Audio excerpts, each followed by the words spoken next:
Ce qui suit est la transcription d'un échange entre Mathias de Stefano, désigné ici comme moi, et son soi supérieur désigné comme je suis. Dans cette capsule, la voix masculine incarnera le moi, tandis que la voix féminine représentera le je suis. Cette conversation intitulée « Danse » a été réalisée le 17 mai 2021.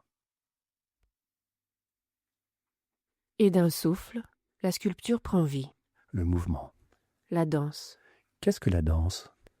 Étymologiquement, le mot danse vient de l'expression germanique dintien, qui signifie se déplacer d'un côté à l'autre, se balancer. Bailar, qui a la même radicale qu'en anglais des bal, issu du grec palein, vient de l'indo-européen pel, qui signifie mouvement. La danse, par conséquent, est tout ce qui s'y rapporte. Est l'art de bouger. C'est la capacité qu'a la réalité de générer des ondes. Je suis nul en danse. Je n'ai jamais aimé ça. Je n'y suis jamais arrivé. C'est l'un des beaux-arts dont je me sens le plus éloigné. Pourquoi dis-tu cela ? Tu fais partie de moi et tu me poses sérieusement cette question ? Tu ne m'as pas vu depuis ma naissance ? Je ne coordonne pas mes mouvements. Je ne peux pas faire bouger les différentes parties de mon corps en harmonie. C'est comme si mes jambes bougeaient indépendamment de mes bras. Que ressens-tu quand tu danses ? Je me sens ridicule. Je me sens maladroit. J'ai très honte. Et d'où vient cette honte ? Je ne sais pas. Ce qui m'arrive, c'est que je n'y vois pas de logique. C'est-à-dire que depuis tout petit, quand je voyais les gens danser, je ne comprenais pas le but de leur mouvement. Ils se secouaient sans aucun schéma. Ça me rappelait des situations totalement primitives. Il faut mentionner que ce n'est qu'à 21 ans que je me suis accepté en tant qu'être humain. Avant cela, je regardais autour de moi comme si j'étais en excursion, genre safari, essayant de tout comprendre comme dans une expérience. Quand on allait à une fête, quand j'étais enfant, je restais à table. Et quand on allait à une fête à l'adolescence, je m'asseyais dans les escaliers et j'observais, timide et terrifié. Mes amis m'encourageaient à danser. Mais c'était comme si mon esprit disait « Que faut-il faire ? Quelle est la marche à suivre ? Lâche-toi !» me disait-il. Mais je n'arrivais pas à voir le lien entre la musique et le mouvement. Réfléchis-y logiquement. Bougez la partie du corps de manière désarticulée, en se secouant au rythme des vibrations. Qu'est-ce qui fait que le corps humain bouge au son de la musique ? Le rythme. Si tu prends une corde tendue, attachée à une extrémité à un poteau, et que tu commences à secouer la corde de haut en bas, ou d'un côté à l'autre, les ondes attendront le poteau auquel elle est attachée. Transmettant la vibration, faisant bouger le poteau au rythme de la corde. Dans l'univers, tout est une constante, rien n'est séparé. Lorsque le cerveau reçoit des données sonores, cela provoque des spasmes dans le système nerveux et si ces sons arrivent avec une cohérence rythmique et harmonique, transformée en mélodie, le système nerveux envoie des signaux pour suivre cette onde. Ce serait être sur la même longueur d'onde ou suivre le rythme. Exactement. De cette manière, tu peux imaginer les mouvements que fait le corps en entendant la musique, comme si les mains, les pieds, les hanches et la tête épousaient les ondes, suivaient les figures que celles-ci forment en se propageant dans l'espace. Donc, le cerveau, en suivant les schémas de vibration, met tout le corps en mouvement pour les suivre, car le système nerveux s'aligne sur le rythme de ce qu'il interprète. Ah, C'est logique, mais même si je comprends cela, ça ne me fait pas danser. et pourtant tu as réussi à le faire. Oui, après mes 27 ans, à partir de cette époque, j'ai vécu l'adolescence que je n'avais pas connue à cause de tous ces souvenirs et traumatismes interdimensionnels. Mais à 28 ans, j'ai eu besoin de faire tout ce que je n'avais pas fait à 19 ou 20 ans.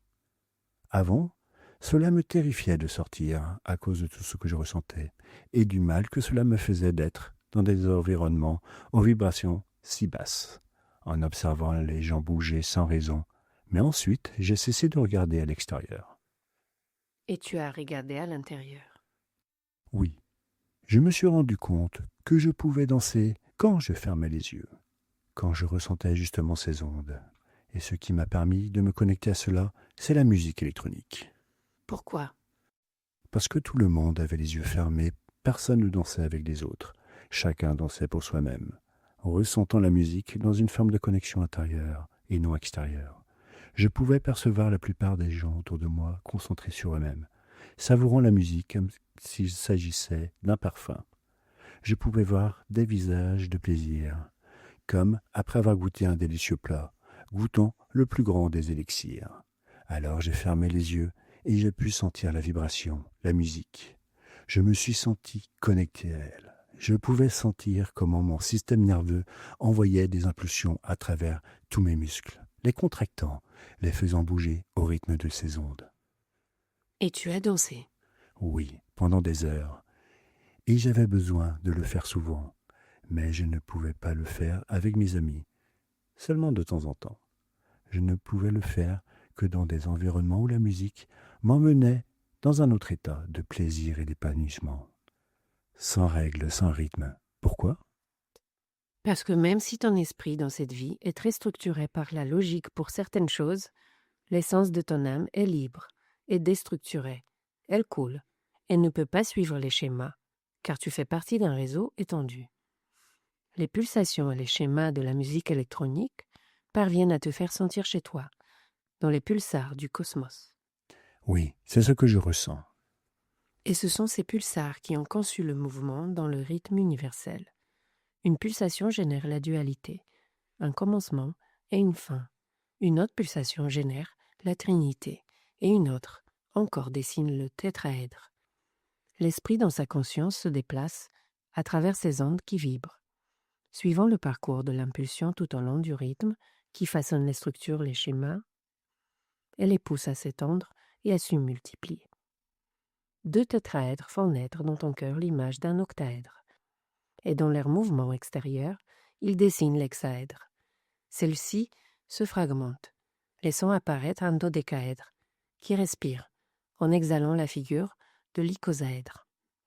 Et dans son extension, il laisse apparaître l'étoile tétraédrique, qui répète encore et encore le cycle de ses géométries de base, se multipliant jusqu'à se diversifier dans la distorsion et la conjonction de ses sommets et de ses arêtes.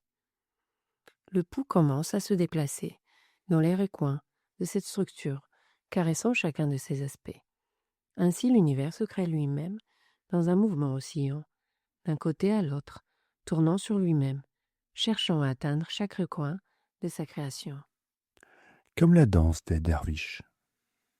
La gravité qui produit l'effet de rotation, le mouvement en spirale des galaxies, la précession des équinoxes, la circulation des eaux, le souffle des vents dans l'atmosphère, le vol des oiseaux et des insectes, la marche des animaux, la nage des cétacés et des poissons dans les vagues de la mer. Le mouvement, c'est la vie. La vie, c'est la danse. Tout dans l'univers danse, donc, au rythme des ondes et des vibrations qui traversent le temps et l'espace. Et lorsque cette conscience s'éveille chez les humains, l'esprit universel a la capacité de vivre ce mouvement en pleine conscience de lui-même.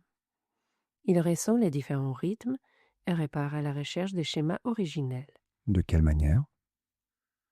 Tout comme l'esprit caresse de sa conscience les motifs géométriques qui se forment sous l'effet des pulsations des ondes, l'humain, dans sa conscience, fait de même, caressant les motifs géométriques avec ses mains et ses pieds, en étirant ses membres par des mouvements circulaires ou pulsés doux ou rapides.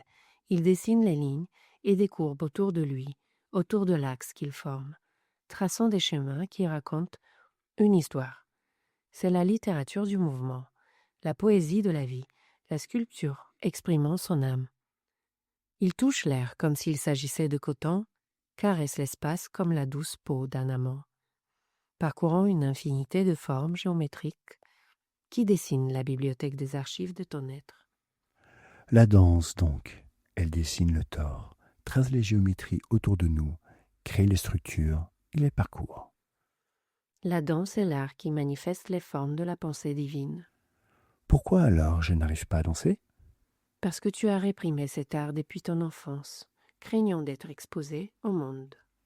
Ce qui m'a beaucoup fermé à la danse, c'est que les humains y accordent tellement d'importance, qu'ils font pression sur ceux qui ne la pratiquent pas, te forçant presque à danser, à bouger avec eux, et ça ne me plaît pas.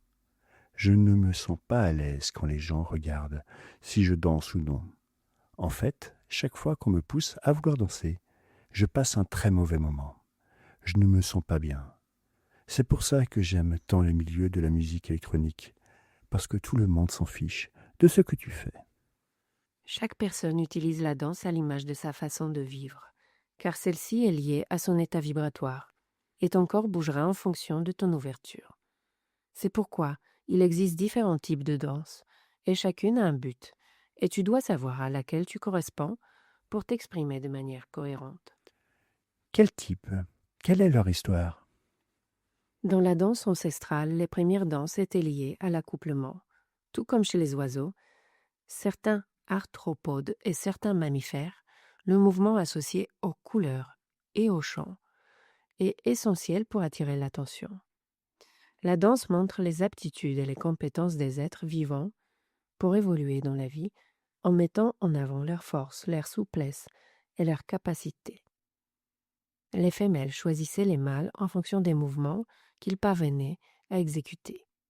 Cela a donné naissance à une tradition culturelle millénaire qui, même si plus d'1 million d'années se sont écoulées, se perpétue encore aujourd'hui. S'habiller bien et de manière voyante, aller danser ou se rendre dans un endroit où l'on peut montrer ses talents et attirer l'attention de l'autre.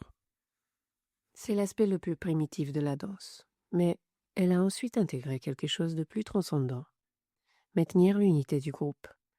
La danse est devenue partie intégrante des rituels de célébration, et les premières danses consistaient simplement à sauter et à faire des pirouettes lorsqu'on accomplissait quelque chose dont tout le monde était fier, comme une bonne chasse. Ces pirouettes et ces sauts se répétaient entre tous, comme des spasmes de joie, qui finirent par devenir les premières danses des hardes, qui dévarent des tribus. Dans cette même voie, les chefs ou les chamans décidèrent de se lancer dans la mimique, c'est-à-dire l'imitation des animaux avec 2 objectifs, les chasser ou les adorer. Dans les 2 cas, le but était d'incarner l'esprit de l'animal pour dialoguer avec lui. Cela a conduit à la création de danses dans lesquelles certains imitaient les attitudes de certains animaux en incarnant leurs attributs. L'imitation des animaux a varié selon les cultures religieuses où les danses ont alors servi à invoquer les tempêtes, le vent, la pluie et à dialoguer avec la nature en général. Ce qui, dans les civilisations, a fini par devenir une forme de narration théâtrale sans parole. Les danses sacrées imitaient le vent, les tempêtes, les animaux, mais d'une manière très subtile, cette fois-ci, en suivant un récit, une histoire, qui a évolué vers la danse circulaire, la danse scénique, la danse classique et la danse moderne, entre autres, jusqu'à l'interprétation libre. Ce serait comme un langage géométrique qui décrit l'esprit de la réalité à partir du mouvement. Et cette information a besoin de codes à transmettre. La métrique et la technique en danse fonctionnent comme la musique, dans la danse classique, les danses anciennes, les danses religieuses. Il y a des schémas spécifiques à respecter qui reposent sur la coordination d'individus suivant des mesures presque mathématiques. Là, dans chaque mouvement, se cache un code du réseau, une donnée qui, au lieu d'être lue ou entendue, est ressentie et vécue. C'est la géométrie transformée en mouvement, une architecture organique vivante, une sculpture qui respire. Toute danse devient art dès lors qu'elle enflamme le cœur. La danse est l'art qui enflamme la Kundalini, qui s'apparente au sexe, élevant la spirale sacrée à chaque va-et-vient. Les mouvements accompagnent l'énergie, comme pour la modeler. Chacun devra trouver sa manière de modeler l'énergie. Mais personne n'est exempt de mouvement. Je dois donc me permettre de danser, car pour allumer mon feu intérieur et mobiliser mon énergie, je dois bouger mes bras et mes jambes, ma tête et ma taille, pour générer de la vitalité. Et fais-le avec la musique qui te fait vibrer, avec les mouvements que tu peux, lentement, en découvrant que tu peux toucher l'énergie par le doux mouvement de tes membres. Dessine le tétraèdre autour de toi, en caressant les arêtes et en touchant les sommets. Fais de même avec le cube autour de toi, l'octaèdre en toi, en t'étendant vers l'extérieur dans l'icosaèdre, en attirant le cosmos vers toi dans le dodécaèdre. Mets de la musique et bouge. Donne vie à ta sculpture. Souffle à ton âme. Je construirai mon univers comme l'univers m'a construit, dans une danse éternelle. Danse avec ton corps au rythme du vent et de l'eau. Danse avec ton âme au son de la rotation de la Terre, en faisant danser ton être dans cette valse de l'elliptique autour du soleil. Danse comme les derviches autour de la galaxie et dessine ton univers au rythme du cosmos. Je suis mouvement, je suis vie. Par conséquent, je suis danse. Ferme les yeux et invite ton âme à danser.